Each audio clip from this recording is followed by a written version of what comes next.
Hi, I'm Alex Tuckett, Head of Economics here at Crew. We've just released our top 10 calls for 2023, which is a look ahead at next year and what we think will be the key issues to drive global commodity markets. This is provided as part of our monthly Global Economic Outlook service, which is available exclusively to Crew customers.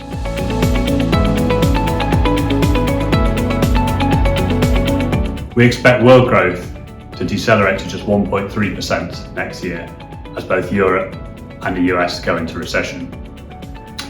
In Europe, the energy crisis will continue to be a significant drag on growth, while globally the monetary policy response to high inflation will continue to limit demand. However, we do see scope for China to accelerate growth next year if it can successfully manage the transition away from zero COVID policy and if the real estate market can stabilise.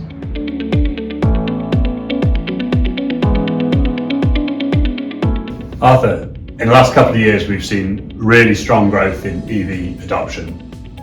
Do we think that's going to continue? Yes, of course. I mean, despite the rather gloomy auto market this year, which has been constrained by the chip crisis, from both production side and sales side, NEV sales performed pretty well so far. We forecast NEV sales is going to reach 14% of the global light vehicle sales this year, and we're quite confident it's going to reach the 18% target next year.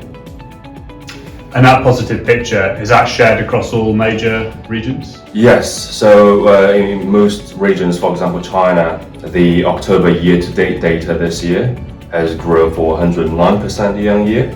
For North America as a whole, the Q1 to Q3 year-to-date data has also grown for over 50%. Europe, on the other hand, is a bit weak compared to the China and North America, only grew 8% from Q1 to Q3. So with all those government pledges, more and more policies favor the EV development, for example like the US Inflation Reduction Act, we're pretty confident, so they will all drive up the trend in the next few years.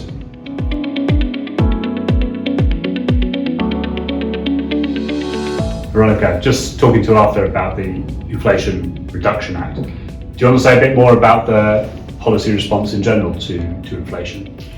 Yeah, sure. Thank you, Alex. The Inflation Reduction Act was a fiscal policy response to soaring prices in the US. But the main policy response came from the central bank, of course, in the form of sharp and frequent rate hikes. And overall, monetary policy tightening in the US has been more aggressive than in the Eurozone. But this was to be expected. So in the Eurozone, it was mainly the energy crisis that created this enormous upward pressure on prices in the region. While in the US, it was a very tight labor market and, of course, savings that the Americans accumulated over the course of the pandemic, and that made demand in the US very strong and resilient to higher prices. So the drivers for inflation were quite different in these two regions. So far, we've seen the Fed increasing the policy rate by 375 basis points since March this year, and the European Central Bank increased the benchmark rate by 200 basis points.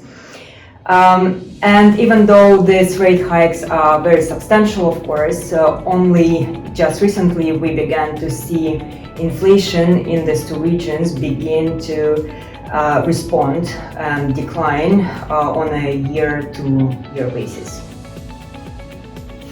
Thank you. And how high do we think rates need to go to control inflation? Right.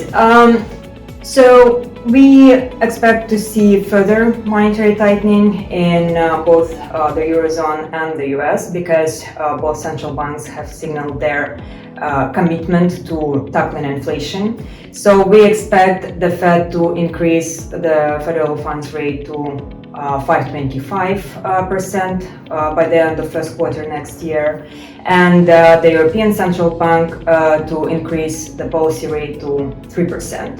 Then pause and assess the impact that this monetary tightening has had on the economy.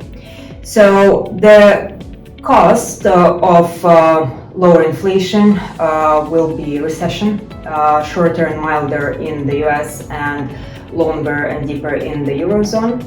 And of course, we have to admit that there are some downside risks to our forecasts, such as if energy crisis worsens in the Eurozone or US labor market proves to be slow to respond to new monetary conditions in the States, then the rates will have to go further, and it will create additional pressure on interest rate sensitive expenditures such as construction and auto purchase. Veronika, thank you very much. Thank you, Alex.